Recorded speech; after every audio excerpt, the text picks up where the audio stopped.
bon. Dieu est bon.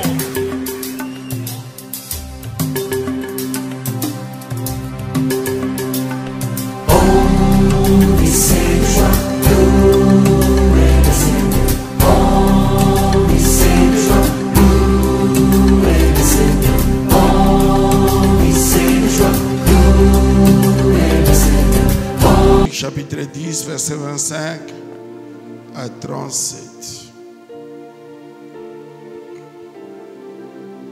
Luc chapitre 10, verset 25 à 37. Je lis au nom de Jésus. Je lis au nom de Jésus. Un docteur de la loi se leva et dit à Jésus pour l'éprouver: Maître, que dois-je faire pour hériter la vie éternelle? Jésus lui dit: Qu'est-il écrit dans la loi? Qui lis-tu? Il répondit: Tu aimeras le Seigneur, ton Dieu, de tout ton cœur, de toute ton âme, de toute ta force et de toute ta pensée, et ton prochain comme toi-même. Tu as bien répondu, lui dit Jésus. Fais cela et tu vivras. Mais lui, voulant se justifier, dit à Jésus: Et qui est mon prochain? Jésus reprit la parole et dit: Un homme descendait de Jérusalem à Jéricho. Il tomba au milieu des brigands qui les dépouillèrent, les chargèrent des coups et s'en allèrent, les laissant à demi-morts. Un sacrificateur qui par hasard descendait par le même chemin, ayant vu cet homme, passa outre. Un lévite qui arriva aussi dans ces lieux, l'ayant vu, passa outre. Mais un samaritain qui voyageait, étant venu de là, fut ému de compassion lorsqu'il le vit. Il s'approcha et banda ses plaies en y versant de l'huile et du vin. Puis il les mit sur sa propre monture, les conduisit à une hôtellerie et prit soin de lui. Le lendemain, il tira des deniers, les donna à l'hôte et dit: Aie soin de lui, et ce que tu dépenseras de plus, je te le rendrai à mon retour. Lequel de ces trois te semble avoir été le prochain de celui qui était tombé au milieu des brigands? C'est celui qui a exercé la miséricorde envers lui, répondit le docteur de la loi. Et Jésus lui dit: Va, et toi fais de même. Parole du Seigneur. Gloire à Dieu. Je voudrais ici reconnaître la bonté de Dieu pour le merveilleux travail que Papa Gauthier est en train de faire au milieu de nous. Et spécialement pour l'église du matin. C'est merveilleux, l'église du matin. Merci Seigneur. Papa Gauthier, merci. Toi et toute ton équipe, vous êtes simplement merveilleux. Ça m'a mis dans un confort de rester loin. Hein? Je peux encore continuer mes voyages et tout parce que je sais qu'il va bien faire le travail. Oh, merci beaucoup. Gloire au Seigneur. J'étais partagé ce matin entre vous parler de la croix de l'amour ou les plus grands commandements. C'est la même chose. C'est la même chose. Parce que quand j'essaye de voir, je vois que dans ce texte, le Seigneur est en train de nous donner un amour en forme de croix, un amour vertical et un amour horizontal. Et pourquoi je dois aujourd'hui vous parler de l'amour? Premièrement, parce que dans les temps de la fin, la Bible dit l'amour d'un grand nombre se refroidira. Et aujourd'hui, nous pouvons nous rendre compte que l'amour est très éprouvé, que ce soit dans les couples, que ce soit dans les familles, que ce soit dans l'église, l'amour est très éprouvé. Ce n'est pas simple de continuer à aimer. Ce n'est pas simple. Et lorsque vous observez le monde, c'est très compliqué. Quand vous allez aux États-Unis, aujourd'hui, toutes les personnes qui sont en train de réussir hésitent 1000 fois pour s'engager sur le chemin du mariage. Parce que très peu de gens croient que l'amour existe encore. Beaucoup de gens qui vous acceptent dans le mariage ne vous acceptent pas vous, ils vous acceptent sur un calcul. Il regarde, il essaye de calculer et il essaye de voir qu'est-ce qu'il va gagner dans cette relation. Et c'est terrible. Maman était en train de dire à Lévi, toi tu dois accepter de te marier parce que nous sommes encore en train de nous battre avec lui juste pour la pensée de pouvoir se marier un jour. Le gars, il est ailleurs. Pour lui, il ne croit pas. Mais lorsque vous êtes en train de discuter avec lui, par exemple, il dit à sa mère, maman, est-ce que tu connais les 5 fortunes les 5 grosses fortunes parmi les dames? Toutes les femmes qui sont des grosses fortunes sont les divorcées des hommes riches. Ça veut dire que ce sont des gens qui ont travaillé tout simplement pour aller couper une part dans la richesse de celui qui réussit déjà. Tu ne peux pas savoir si celui qui dit t'aimer t'aime. Aujourd'hui, le mot ou le verbe aimer est un verbe terrible, un verbe dangereux, parce que le cimetière aujourd'hui est rempli des hommes et des femmes victimes de l'amour. Et je pense qu'en tant que pasteur, j'ai la responsabilité de veiller votre conscience et que vous sachiez qu'aujourd'hui, il ne faut pas être irresponsable dans son amour. Il faut réfléchir 10 fois.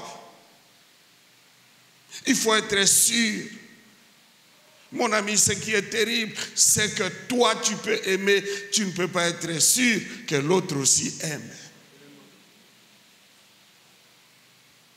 Pourquoi je voudrais vous parler de l'amour? Eh bien, je voudrais vous parler de l'amour parce que l'apôtre Paul dit dans 1 Corinthiens 13, du 1er au 4e verset, 3 choses qui me font très mal. Voici ce que dit l'apôtre Paul. Quand je parlerai les langues des hommes et des anges, si je n'ai pas la charité, je suis un airain qui résonne. Si c'est sans amour, eh bien, ce n'est pas un homme, ça ne vaut pas la peine, c'est tout simplement cet tam-tam ici. Makelele. C'est tout. Je ne suis simplement que cette cymbale. Encore qu'ici, il joue un rôle dans la musique. Mais dans l'amour, eh bien, il n'a qu'un seul sens, il fait du bruit. Si ce n'est pas par amour, c'est du bruit, c'est inutile. Pourquoi je parle de l'amour aujourd'hui? Eh bien, l'apôtre Paul continue en disant, et quand j'aurai les dons de prophétie, la science de tous les mystères et toute la connaissance, quand j'aurai même la foi jusqu'à transporter les montagnes, si je n'ai pas la charité, notez bien, je ne suis rien. Comment une personne qui existe peut avoir une valeur égale à 0? Je ne suis rien veut dire valeur égale à 0. Si ce n'est pas par amour, mes amis, eh bien c'est pour rien. C'est pour rien. Je ne peux pas être avec Patrick simplement parce que j'ai des calculs, avec David parce que j'ai des calculs. Je suis en train de voir Papa Thomas et j'ai des calculs. Non, mes amis, je ne peux pas m'attacher à toi simplement parce que j'ai des calculs. Si ce n'est pas par amour, il faut considérer que je n'existe pas. Si ce n'est pas par amour, il n'est rien. La personne là n'est rien. qui te chante, qui te parle, qui fasse ce qu'il veut faire. Et ce qui est terrible, mes amis, c'est que pour ce deuxième cas, tous les dons puissants du Saint-Esprit sont alignés, manifestés dans la vie d'une personne, mais cette personne n'est rien. Donc l'utilité n'est pas dans l'utilité, mais l'utilité est dans l'amour. Si ce n'est pas par amour, ce n'est pas utile. Si ce n'est pas par amour, la valeur est égale à 0.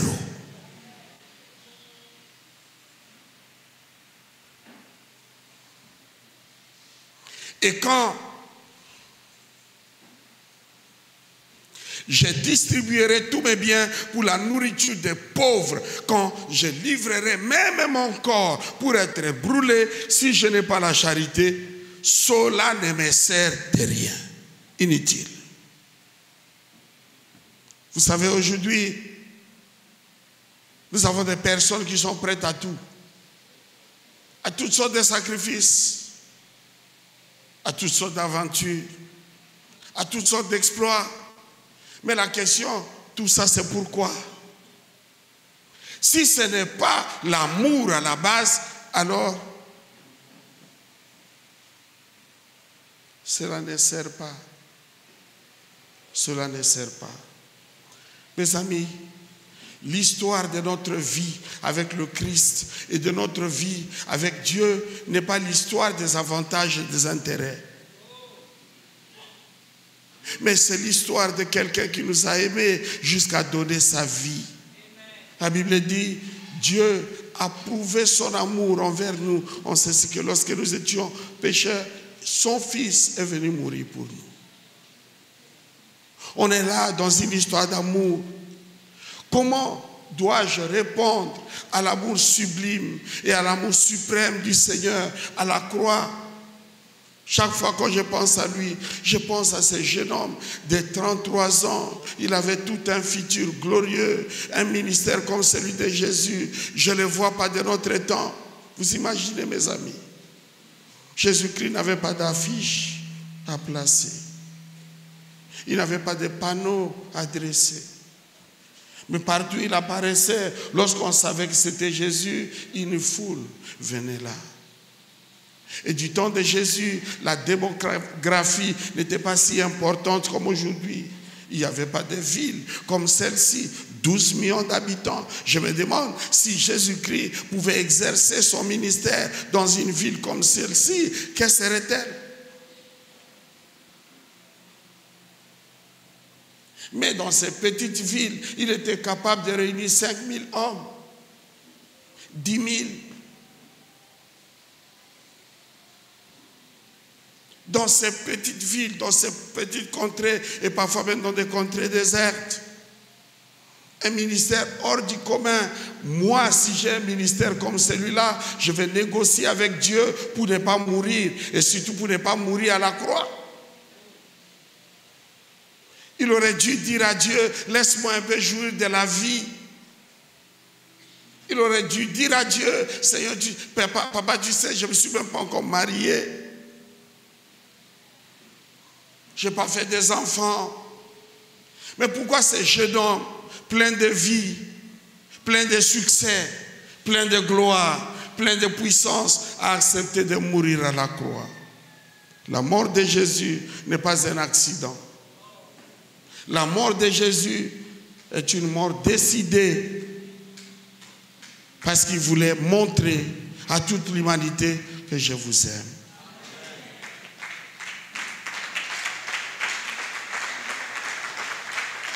Mes amis, comment allons-nous réagir à cet amour qui s'est donné tout entier?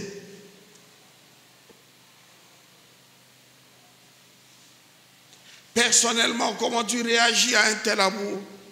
Tu vas les prendre, tu vas les lâcher. Tu vas les suivre ou tu vas t'en détourner. Malheureusement, comme je vous ai dit, il y a beaucoup de victimes d'amour. Il y a des gens qui se sont donnés tout entier, mais entre les mains de mauvaises personnes. Si ce n'est pas avec amour, si ce n'est pas par amour. Et si ce n'est pas pour l'amour, tout ce que nous sommes et tout ce que nous faisons ne vaut pas la peine.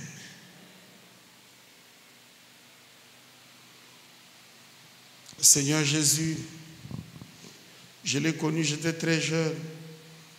Si mes souvenirs sont bons, j'avais 18 ans à peine, je crois. Aujourd'hui, j'en ai 56. Vous faites la comptabilité pour savoir. J'ai passé toute ma vie entre ses mains.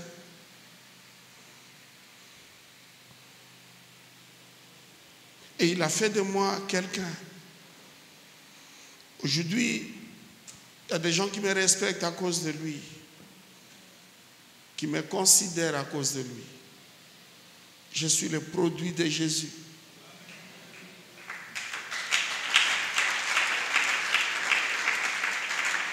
Et parfois, je m'arrête pour me poser cette question. Seigneur Jésus, pourquoi tu m'as aimé? Pourquoi? Alors ça me revient, ces cantiques, je ne sais pourquoi dans sa grâce, Jésus m'a tant aimé. Et pourquoi par son sang, il a effacé mes péchés? Pourquoi il m'accepte? Mais lorsque je lis la Bible, je vois qu'il y a une seule force qui lui a permis de se mouvoir jusqu'à moi. C'est l'amour qu'il porte pour moi. Parfois, je me pose la question. Si Jésus-Christ ne m'avait pas sauvé, il aurait raté quoi? Le ciel était à lui. Dieu était son Père. La gloire était à lui. Au contraire, il a mis sa gloire en jeu parce qu'on peut l'entendre prier dans Jean 17. Maintenant, Père, rends-moi la gloire que j'avais auprès de toi avant que le monde ne fût. Donc Jésus-Christ n'était pas venu sur la terre pour chercher la gloire. Il était dans la gloire. Il avait la gloire. La gloire était à sa disposition. Il n'est pas venu pour que Charisma chante pour lui. Même pas.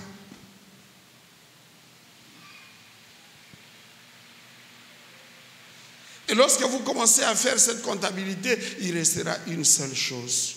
Si Jésus-Christ a fait tout ce qu'il a fait pour nous, c'est parce qu'il nous a aimés. Alors, est-ce que quelqu'un peut lever sa main droite et dire, Jésus, tu m'as aimé? Tout ce qu'il a fait pour nous, tout ce qu'il a fait, c'est à cause de son amour pour nous. Vous savez combien de fois, parfois nous nous sommes montrés rebelles.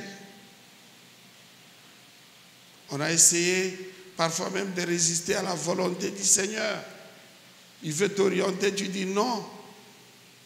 Il veut te diriger, tu dis non. Et tu essayes tes propres voies et tu te rends compte que ce n'est pas ça la voie. Mais lorsque ça coince, tu reviens, il te reçoit. Quel Seigneur! Parfois je suis tenté, si c'est moi, de dire Naïf Sakionid. Aujourd'hui. Mais Jésus ne fait pas ça. Et quand tu reviens en pleurant, il te prend par les mains et il pleure avec toi, il pleure pour toi. Vous savez ce qui les rend capables de faire ça? Ce n'est pas parce qu'il est complaisant vis-à-vis de tes péchés, mais c'est parce qu'il t'aime. Il t'aime.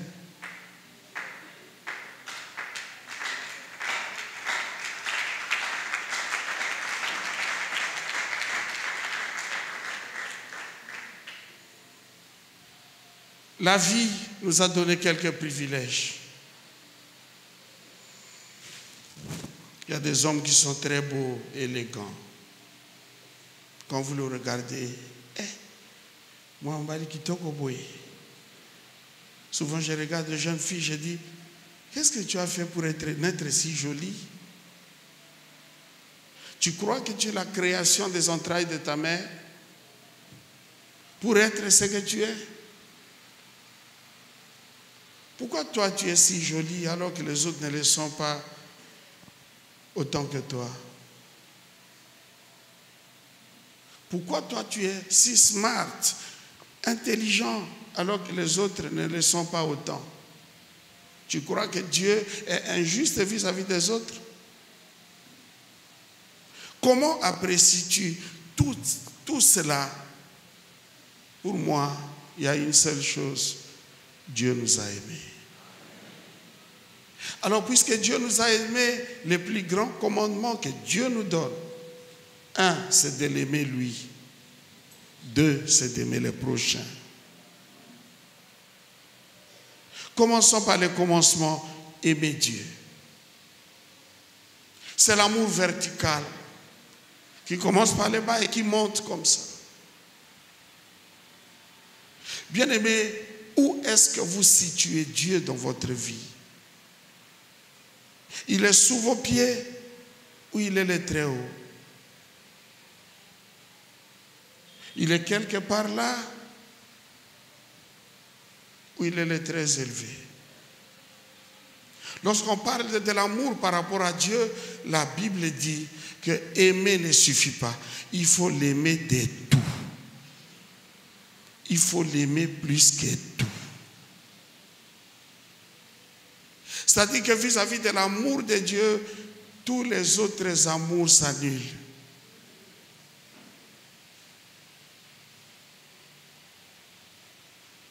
Lorsque je considère l'amour que je dois donner à Dieu, eh bien, personne et rien d'autre ne mérite un tel niveau d'amour. La Bible dit, il faut l'aimer de tout ton cœur. Et que toutes les capacités que ton cœur a pour aimer doivent être mises à profit pour aimer Dieu. Toutes les capacités de ton intelligence doivent être mises à profit pour aimer Dieu. Si tu es un intellectuel dans cette église, tu ne dois pas aimer Dieu comme un illettré. Il faut que nous puissions sentir l'intelligence dans ce que tu fais avec nous. C'est peut-être la seule manière de montrer à Dieu que je l'aime. Que je l'aime. Je voudrais vous dire quelque chose. De temps en temps, je ne suis pas très réseaux sociaux, mais de temps en temps, quand j'essaie de voir dans la page de l'église certaines publications que vous faites, parfois je pose la question, est-ce qu'il a vérifié la source? Ça là, il a vérifié? Nous, quand ça nous plaît, on publie. On publie. Mais c'est la page de l'église. Ce ne sont pas toutes sortes de publications qui peuvent passer par là. Non.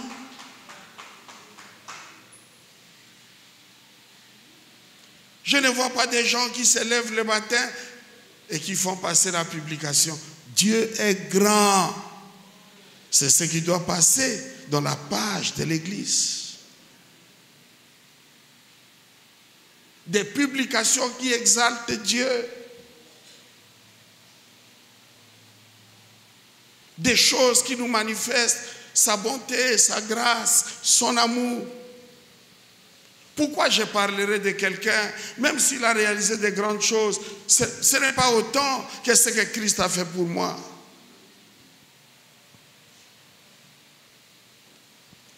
Où sont les jeunes qui peuvent envahir les réseaux sociaux, pas avec n'importe quel message, mais avec le message de l'amour de Dieu. De l'amour de Dieu. Aimez Dieu avec toute votre intelligence. Dites-moi, votre intelligence, comment l'avez-vous mise à profit pour Dieu? Comment votre intelligence sert dans l'église? Comment elle sert le corps de Christ? Comment elle sert pour la cause de Dieu?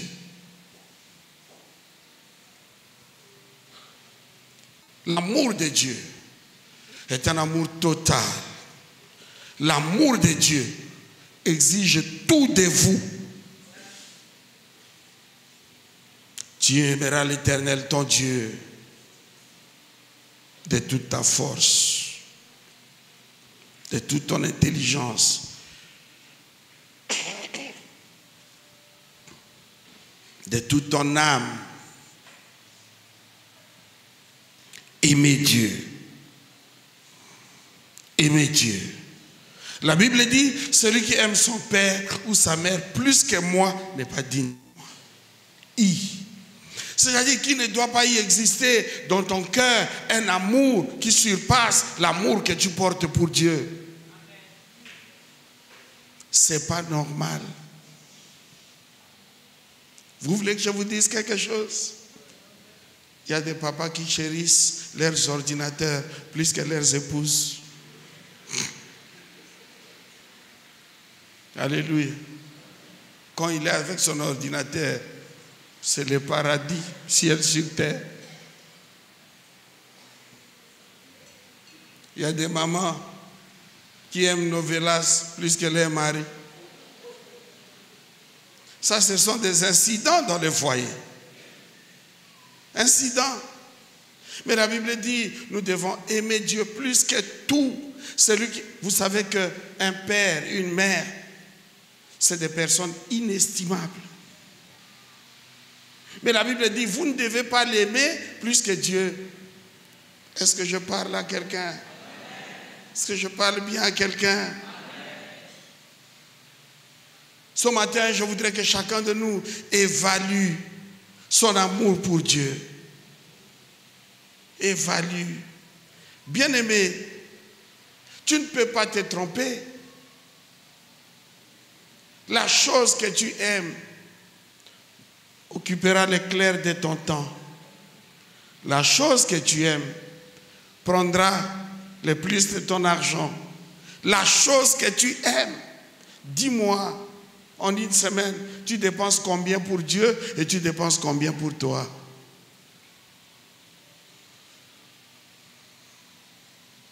Rien que cette échelle de valeur peut montrer comment l'amour de Dieu se tient-il dans ta vie.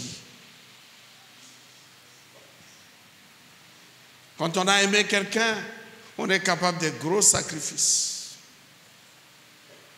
Il y a un homme que je respecte dans la Bible. Il a travaillé 7 ans pour avoir une femme. Vous connaissez cet homme? Jacob. Il y a aujourd'hui des frères qui se fâchent. Oh, Jacob a travaillé 7 ans pour une seule dot.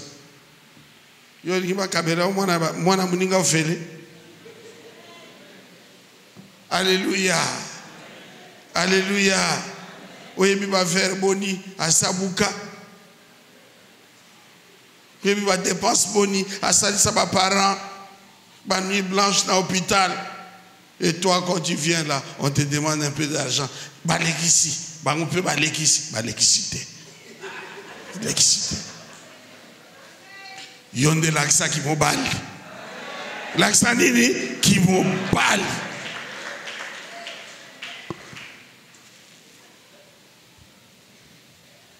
Celui qui aime son père ou sa mère plus que moi n'est pas digne de moi.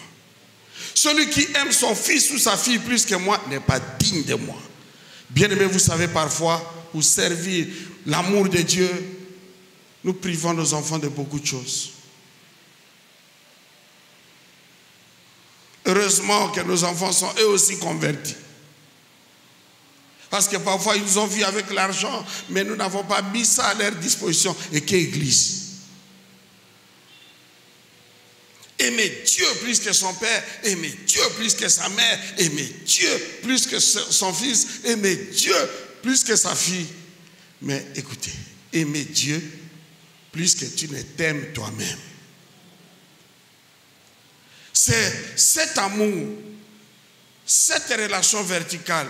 Dieu veut nous porter vers lui de telle sorte que si tu existes, désormais, c'est pour Dieu que tu existes. Le plus grand amour ou le plus grand commandement, c'est d'aimer Dieu. D'aimer Dieu. Et lorsque ce défi vertical est relevé, il nous rendra capables du défi horizontal. C'est d'aimer son prochain. Regarde ton voisin et dis-lui, aime-moi. Alléluia. Même si on a un genre même si on a une tendance mais aime-moi.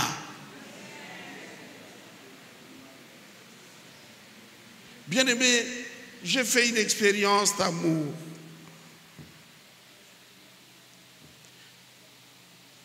Et par la grâce de Dieu, j'ai relevé beaucoup de leçons. L'une des leçons, je ne vais pas vous donner toutes les leçons, ce sont mes leçons. L'une des leçons. Quand on n'aime pas encore quelqu'un, on les voit en fonction de ses défauts. Quand on n'aime pas encore quelqu'un, on le voit en fonction de ses défauts. Ah, mon cousin. Allez, mon laï.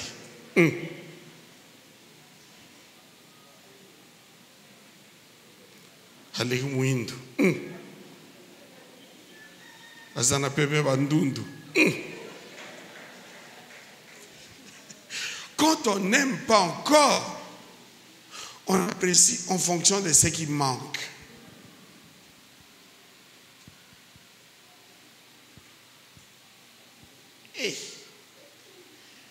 Pourquoi il y a des frères qui ont des problèmes pour s'engager? En fait, il a déjà vu à l'église, mais il a vu 5 sœurs. Il a vu les teint là-bas, les cheveux là-bas, la taille là-bas. Quoi d'autre? Et sourire là-bas. Les yeux là-bas. Maintenant, je vais te poser la question, frère. Qu'est-ce que tu veux? C'est que Dieu puisse fondre les 5 sœurs et en faire la femme que toi tu veux avoir. Toi-même tel que tu es là, tu es suffisant. Celui qui t'épouse va t'accepter tel que tu es. Est-ce que je parle à quelqu'un? Toi tu crées les hommes. Et tu veux que Dieu puisse fusionner 5, 10 personnes pour te donner la femme que toi tu cherches. Frère, tu exagères. Est-ce que je parle à quelqu'un? Lorsqu'on n'a pas encore aimé quelqu'un, on l'évalue en fonction de ce qui lui manque. On l'évalue en fonction de ce qui fait d'un défaut. On l'évalue en fonction de ça. Oui, mais... Ah, ça bien, mais...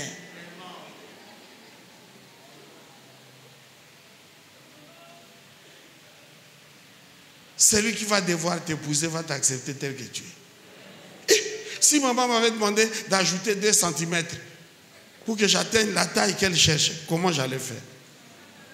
Hein? Est-ce que c'est possible? Moi, je vais aller à talon. Exact. Pour un talon, on bâtit à ta bambouki.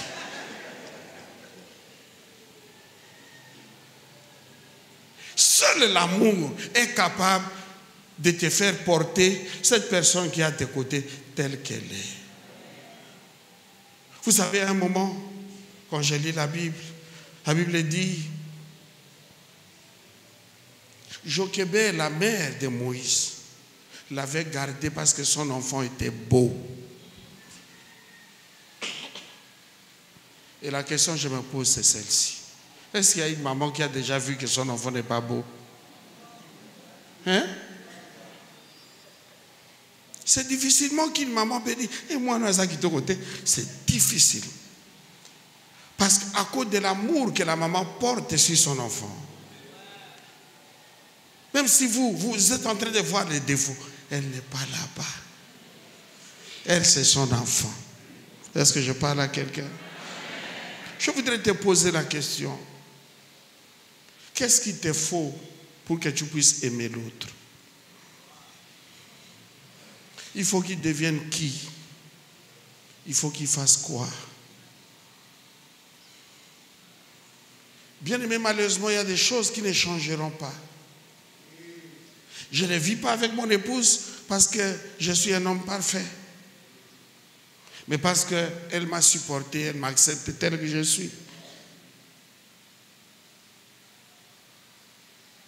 Pourquoi tu n'arrives pas à aimer les autres? Dieu qui nous a aimés est saint. Ça veut dire, dans son essence, il n'y a pas d'iniquité. Mais comment il fait pour vivre avec nos pécheurs? Il nous a aimés. C'est pourquoi il a aménagé un espace à ses côtés pour nous. Si tu m'aimes, tu vas aménager un espace dans ton cœur pour moi. Est-ce que je parle à quelqu'un? Aimer Dieu, mais aimer les prochains. Et la Bible dit, si tu ne peux pas aimer les prochains que tu vois, comment aimeras-tu Dieu que tu ne vois pas? Les défis aujourd'hui à l'église, sur ce point-là, bien aimé, fort en parler en langue, fort en foi, fort en miracle, mais qu'en est-il de l'amour? Qu'en est-il de l'amour?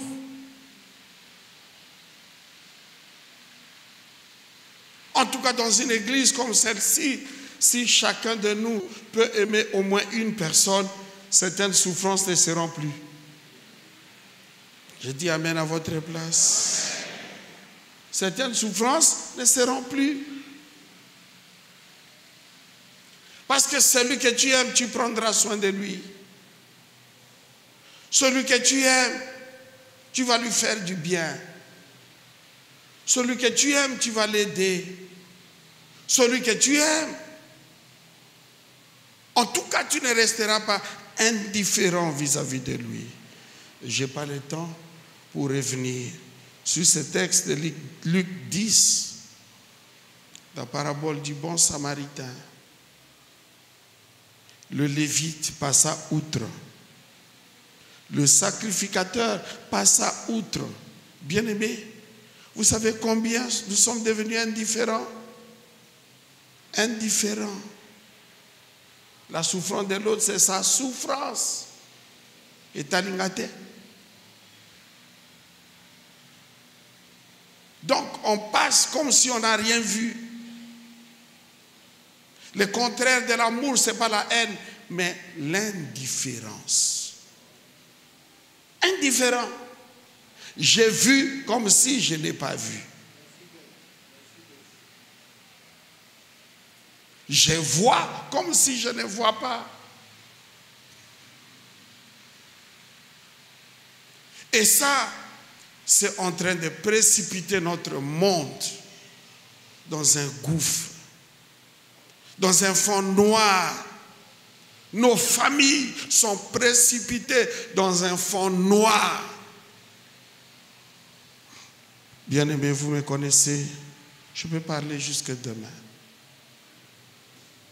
Mais laissez-moi m'arrêter en vous disant que le plus grand commandement, c'est d'aimer le Seigneur son Dieu. Et son corollaire, c'est d'aimer son prochain. Que Dieu vous bénisse.